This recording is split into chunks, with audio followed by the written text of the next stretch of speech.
During its 3 decades on air, the Simpsons family have stepped foot in over 20 countries and visited every single continent, including Antarctica. So in this video, I thought I'd talk about every country the Simpsons have visited. And not only this, but I will also break down which governments banned their episodes, who demanded apologies, and which country loved their depiction so much that they even campaigned to have their name of their currency changed. $900 he does! So first of all, let's start our trip in my home country of England. Yes, if you couldn't tell by my accent, I am from the south of England. Famous for scones, not scones, seaside towns, and a castle or two. And back in 2003, there was this one advert promoting this particular episode that played non-stop on TV. It was a big deal, which makes sense seeing as The Simpsons was absolutely humongous in the UK.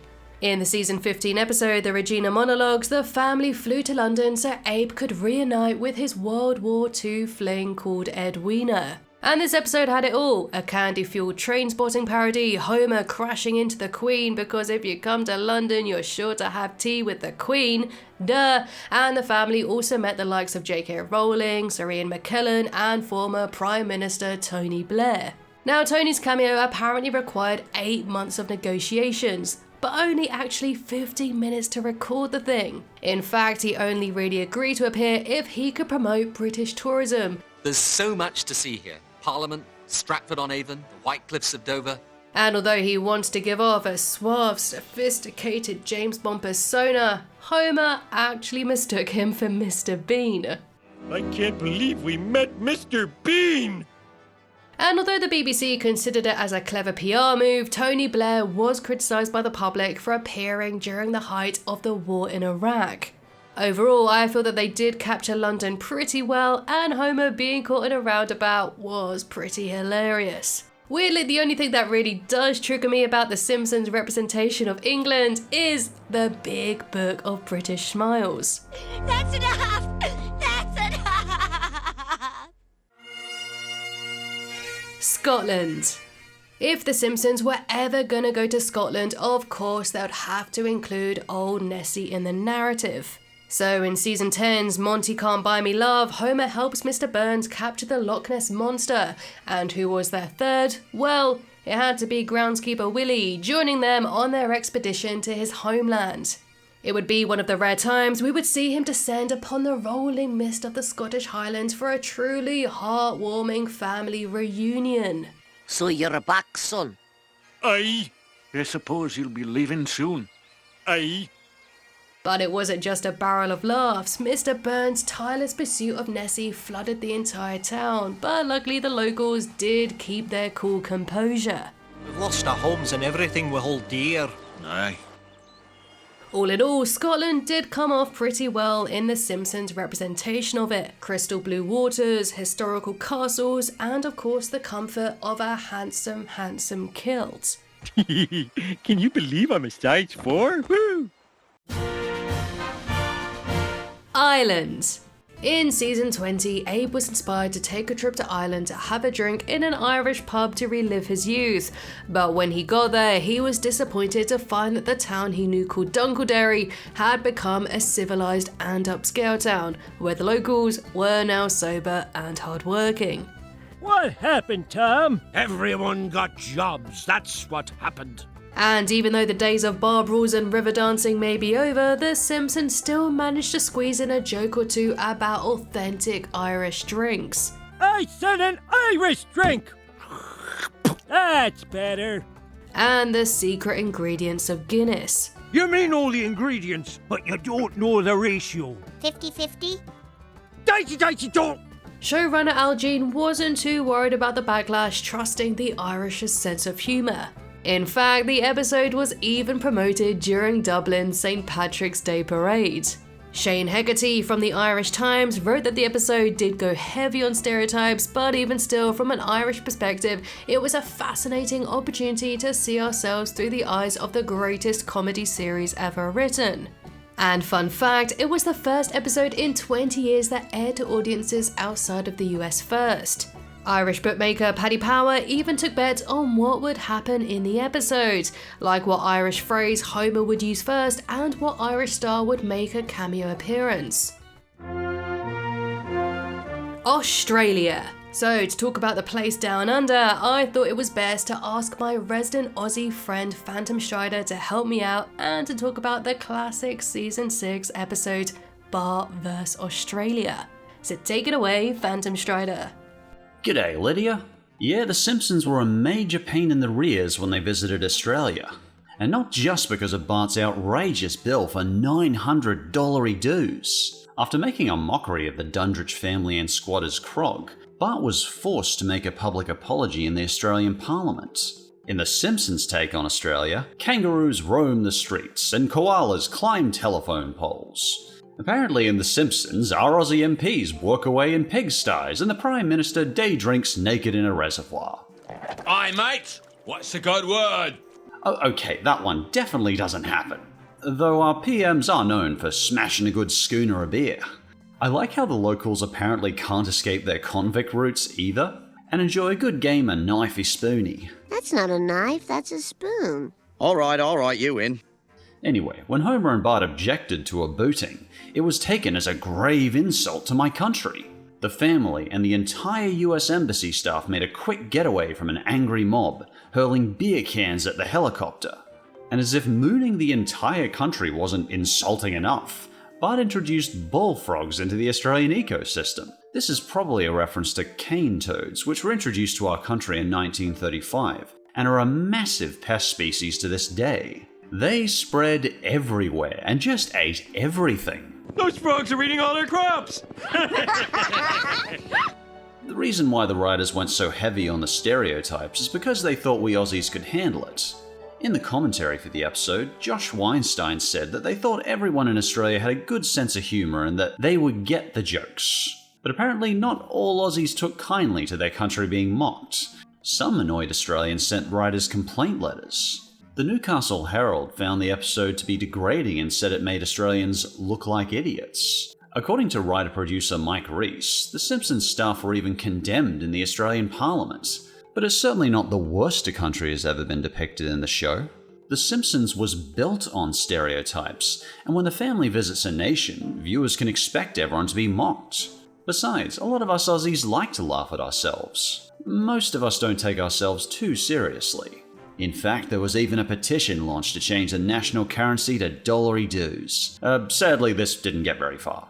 And for now, we're just stuck with the boring old Australian dollars. But despite the mixed reception to the episode, the short-lived Fox backlot Australian had an attraction called The Simpsons Down Under, which featured a recut version of the episode with new scenes. Oh, that would have been cool to see. I should have my dingo eat your baby. Personally, I found my response to this episode actually changed as I got older. When I first saw it in a rerun when I was 9 years old, I do remember feeling annoyed afterwards, like the country had been insulted. That's a bloody outrage, it is! But when I watched it again as a teen and adult, I just laughed. The only thing that actually bothers me is their accents are just terrible.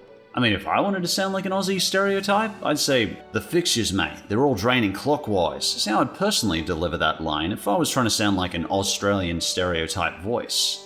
But overall, watching it again now, I just laugh at how some Americans saw us Aussies. I'm just like, yeah, we totally are, mate, and our kangaroos deliver the post.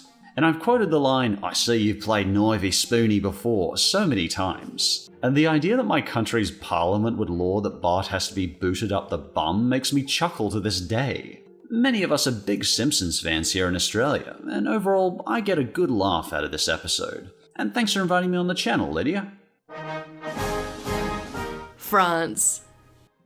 The Simpsons took their first ever trip abroad in Season 1's The Crepes of Wrath. This is where Bart spent 3 months in the heart of France's wine country, but it turns out that his devious winemaker friends Caesar and Ugelin manipulated a student exchange program which lured Bart to their supposedly quaint chateau. Only for it to be a crummy shack in the middle of nowhere. It was here where they used Bart for free labour, right up until he exposed them for putting antifreeze in their wine. Ils mettent antifreeze de louvain et ils ont donné mon chapeau rouge à l'un. Although Bart's hosts were perhaps the most unflattering portrayal of French stereotypes, being rude, dirty, cheap, and incredibly lazy, there are also many positive references to the French in this episode, with one of my personal favourite scenes showing Bart travel through various famous paintings. It just shows a smidgen of France's talents and respect for their arts and culture. And for all the show's jokes about France, the Simpsons just can't seem to stay away. When they were branded as anti-American and thrown into Alcatraz in season 15, the family escaped to Paris. Mes amis, we hate America too! Come to France! And although they were living at large and dining at the likes of the Eiffel Tower, they severely missed their life back in the States, and so returned to their old lives. Name? Simpson? From now on, you're the Simps. That'll save time. And again in season 21's The Devil Wears Nada, where Homer accompanies Carl to the Nuclear Power Expo in the City of Light. Carl's affair with then First Lady Carla Bruni became an internet hit in France, and Bruni supposedly took her flirtatious parody in good stride. The family returned once more, and it was Homer now who ran afoul with Bart's old enemies. There were jokes about skinny models, animal cruelty, and the French police going to town on Homer's cheeks.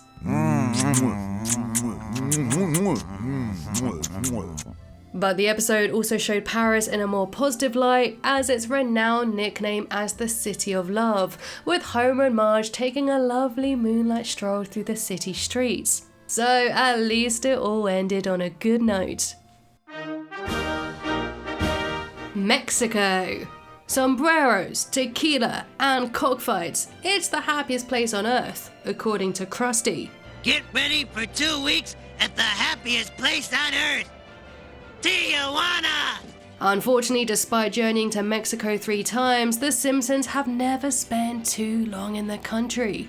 Its appearances include when the family headed south of the border when Bart was kidnapped by Sideshow Bob and showed that the locals were no help whatsoever when Homer struggled with the language barrier. How do you say taco in Mexican? Taco. Yes, that's exactly the word I want to translate. Taco.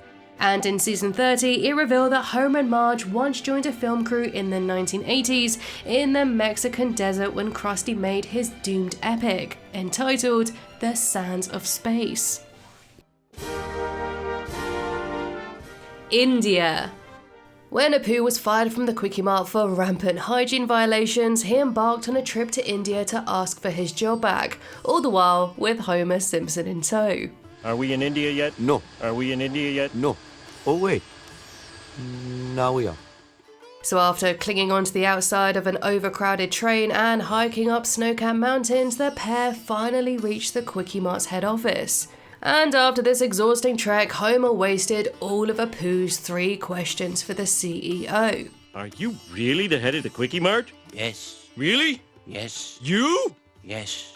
Now, this season 5 episode only spent a few minutes in India, but Homer would eventually return as a god in season 17's Kiss Kiss Bang Bangalore. Oh, I hate this subcontinent. When Mr. Burns outsourced the nuclear power plant to India, Homer was sent to train the new local employees. So after navigating a world of cow worship, call centers, and rivers full of corpses, success quickly got to Homer's head. So in a recreation of the famous search for Colonel Hurt in Apocalypse Now, the family sailed downriver to bring Homer back to reality, only to find he had given himself a brand new makeover, now resembling Mola Ram from Indiana Jones and the Temple of Doom. Of course, the employees didn't really care about Homer's godly ramblings, but instead were only interested in his tales of overtime pay, coffee breaks, and personal days. Abom Shabai means vote union. And ending with a Bollywood dance number, this episode balanced Western stereotypes of India while presenting the idea that the locals were far more intelligent than their new American employers. And although the controversy surrounding Apu wouldn't heat up for another decade, Kiss Kiss Bang Bangalore feels like an early attempt to counteract Apu's position as the cliched Indian convenience worker. Cuba. In season 9, The Trouble with Trillion, Homer backed out on a deal with the FBI to expose Mr. Burns' theft of a $1 trillion bill. So now being fugitives, they grabbed Mr. Smithers and fled to Cuba. And while there, they even tried to buy it, but it was rejected by Fidel Castro, who instead stole their infamous bill to save the bankrupt country. Now give it back. What back? And all the donkey meat in the world couldn't soften this betrayal. Thankfully, the family had a much better time on their second visit for Abe's medical treatment in season 28. The episode showed that Cuba was pretty lax on customs, even allowing drug dealers, gangs, and poachers to freely walk into the country undisturbed. All in all, The Simpsons portrayed the Cuban culture as being pretty relaxed in general, and Abe absolutely thrived in the Cuban way of life. Dad, you can't stay in Cuba. For the first time in years, I feel young and healthy. This country gave Grandpa his lust for life back, so much so that he even fell in love. But his new beau simply used him as a pawn in order to bring back some fugitives back to the US.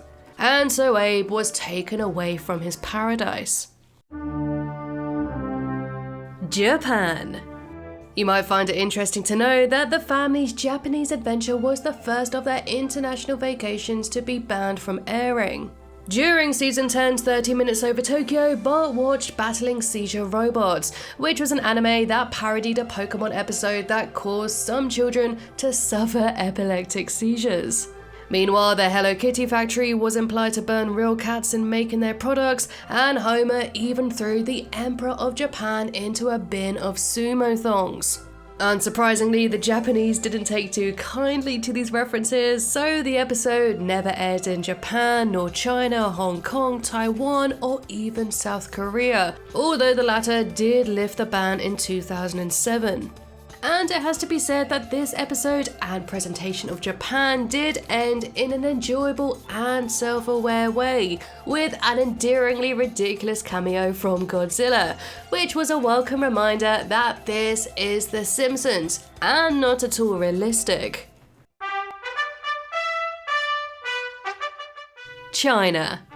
In season 16's Goo Goo Gai Pan, Selma treated the family to a vacation in Beijing, and it was here where she was looking to adopt baby Ling, so enlisted the help of Homer to pose as her husband. And The Simpsons really pulled no punches in the depiction of Chinese culture, with Homer literally strangling a panda cub, the one animal that is absolutely synonymous with China. And the real Chinese government also took exception to a scene when Homer visits the tomb of Chairman Mao. He's like a little angel that killed 50 million people.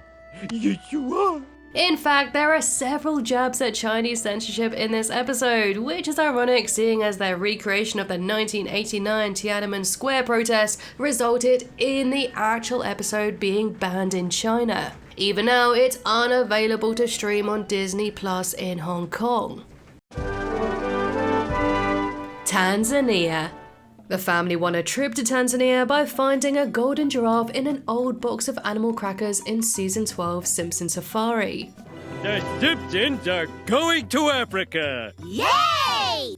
So, cue jokes about fragile dictatorship, superstitious tribes, lip discs, and a complete disregard for geography. Simpsons Safari was intended to be as inaccurate as possible, but no one could have predicted a rhino hatching from an egg, a giraffe sticking its head out of the ground, and of course, a hippo that was afraid of water. It seems that this episode didn't appear to provoke much reaction from Tanzania, but of course was generally criticised for relying on vague African cliches and a series of bizarre visual gags that strayed too far from reality. Canada. So to introduce our next country, I invited the most Canadian I know, JJ McCullough. This dude is so Canadian, he actually wrote a book called Canadian Culture Monsters. So welcome back to the channel, JJ. Hello, Lydia, and hello, friends. Glad to be back. I'm sure you are too modest to bring this up, but everybody should check out our previous collab about some of the biggest continuity changes in Simpsons history. So, it was only a matter of time before the Simpsons visited America's Ned Flanders to the north. Their first trip came in season 13 when Bart convinced the family to travel to Toronto so he could win back the heart of Greta Wolfcastle at Paramounty Studios. You see what they did there? Aside from a few predictable jokes about Canadians' politeness, two young Yankee Doodles have turned this match into a dandy. there wasn't a whole lot of explicitly Canadian-themed content in this one. Despite this, Fox really hyped up the episode here in Canada, staging a special advance premiere in Toronto and even unsuccessfully lobbying the Toronto city government to name the day the episode aired as Simpsons Day. Toronto's mayor ultimately turned it down, however, perhaps, as the Globe and Mail noted, because he didn't want to invite any comparisons to Joe Quimby. The Simpsons took their rebuff in stride, however. 3 years later, in season 16, Homer returned to Canada as part of a scheme to smuggle prescription drugs from the Dudley Do Drugs pharmacy in Winnipeg. And it was here where Ned met his doobie-smoking Canadian doppelganger. It's legal here. They warned me Satan would be attractive. Let's go. There was quite a bit more explicitly Canadian humor in this one, including the sign that they pass when they enter Winnipeg, which I still constantly quote to any Winnipegger I ever meet, and the gag where the border officers who speak to Homer in his jail cell translate everything into French and English. I am a big fat French idiot. Je suis un gros, hey. And that bit where the Canadian news refers to Homer as former US astronaut Homer Simpson. Astronaut Homer Simpson was taken into custody.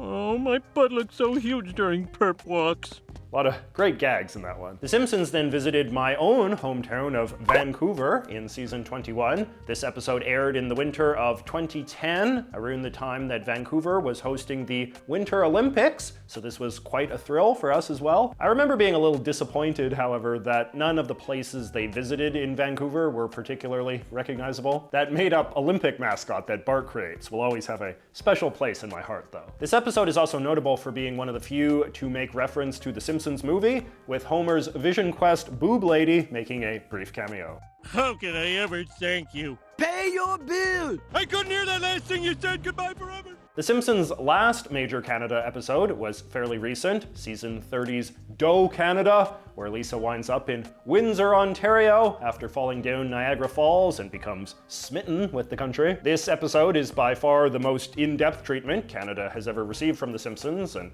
you could make a whole video just deconstructing all of the many references, which luckily I did. But just to broadly summarize, the episode basically plays into the idea that Canada is a sort of progressive wonderland in contrast to the backwards USA, and the sort of country that an American like Lisa would be seduced by, as many liberal Americans often are. You know, a place with free healthcare and a better education system and more enlightened politicians and all of that. The episode, of course, does ultimately make the argument that no country is perfect and Canada has plenty of bad things about it too, but I don't know if it really does the best job. It's curious, sometimes it is more fun when Americans kind of lean into their own ignorance and depict a foreign country in a way that is very obviously ludicrous, like in the famous Australia episode. In episodes like that, the American writers are making fun of foreigners, but they're also making fun of how little Americans know about foreigners. Whereas in this episode, I think they tried a bit too hard to depict Canada accurately,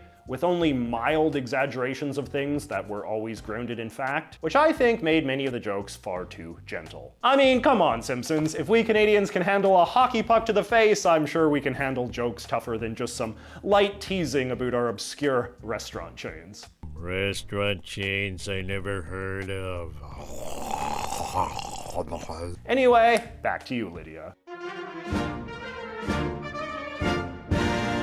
Brazil.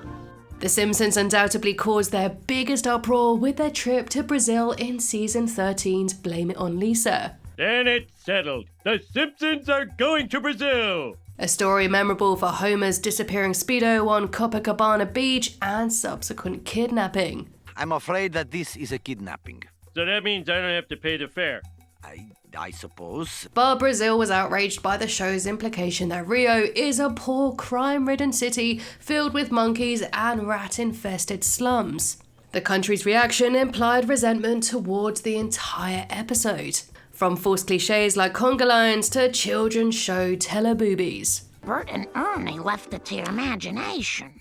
Believing that the $18 million tourism campaign was thrown down the drain all because of The Simpsons, Rio's tourism board received backing from the Brazilian government to actually sue Fox. This news resulted in James L. Brooks issuing a sarcastic apology proposing Homer fight the president of Brazil on Fox's celebrity boxing. All the while, Fox claimed absolutely no responsibility for the show's content. This anger led to the episode being banned for years in Brazil, right up until 2012 when it was eventually released on DVD.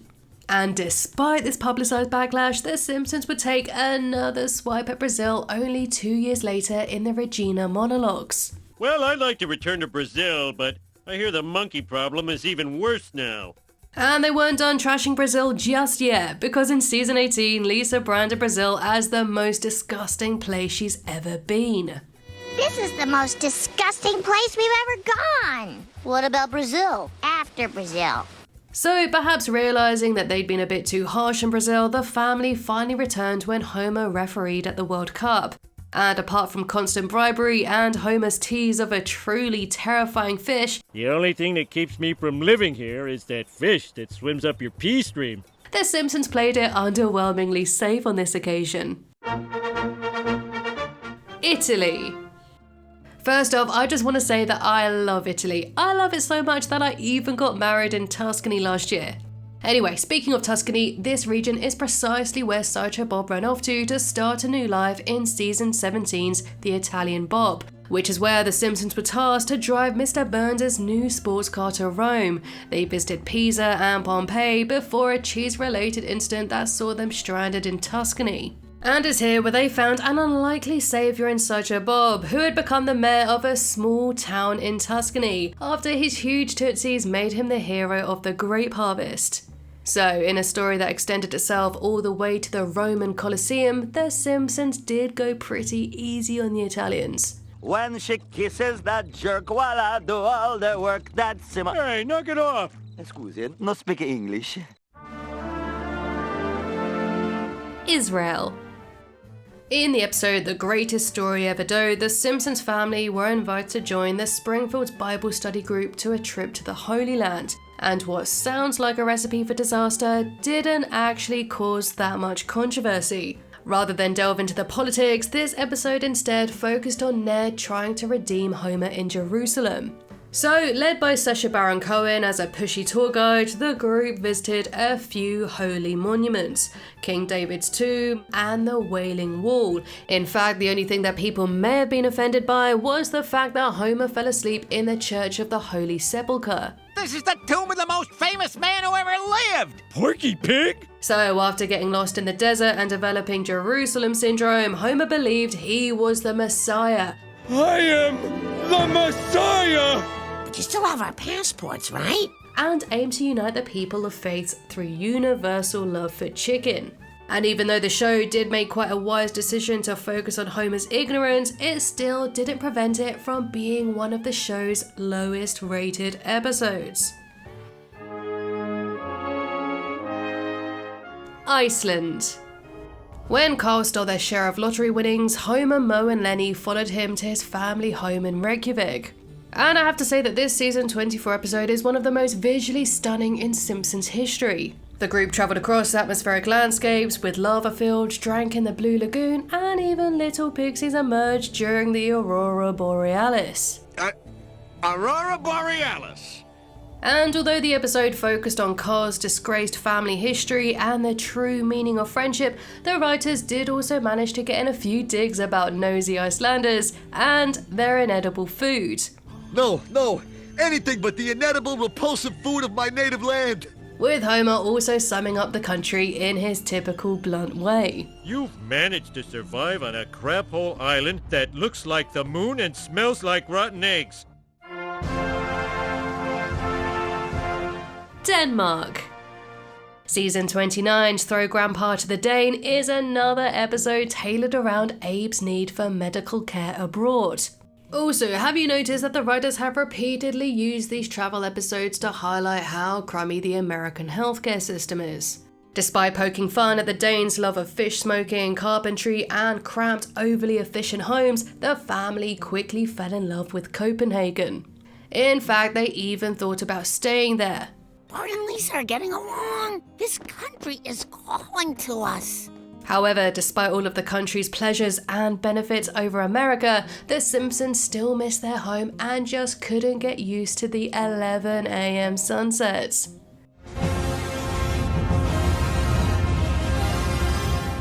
Antarctica. After Bart came clean about a hoax he devised to extend the family's cruise indefinitely, the Simpsons were dumped in Antarctica as a punishment. And with no other humans about, it's perhaps the only trip where the Simpsons couldn't possibly offend the locals. Other countries with very small mentions. The Simpsons' adventures have taken them all over the globe, but sometimes there's not enough time for every country to make a big impression. Homer crashed Moe's and Marge's business trip to Aruba, leaving a sleazy Moe sulking on the beach. I just don't want to feel no more pain. And a trip to the Netherlands was confined to only a few scenes in The Hague. At the end of season 25's YOLO, Homer was very briefly seen visiting Barcelona in Spain, and the family's trip to Machu Picchu in Peru should have been a highlight, but there was only enough time for Marge to receive a vision from an Inca god. You've taught me a valuable lesson. I didn't mean to, I'm just chatty. I sold my business a few years ago and I miss talking to people. Meanwhile, Homer achieved short-lived enlightenment at a Buddhist monastery in South Korea. The Van Houten's joint family vacation in Costa Rica showcased a tropical paradise with some very friendly monkeys. We said they could crash here in exchange for them being hilarious. But the country emerging unscathed is an example of how The Simpsons now seems far tamer in spoofing different nations. They almost seem a little too hesitant to poke fun at nations nowadays. And me talking about all the times The Simpsons have visited the world, this isn't even mentioning the United States. But for now, we've come to the end of the video. Do let me know if The Simpsons have visited your country in the comments below, and I want to know your thoughts about its representation. Thank you so much for watching, and I'll see you in the next one.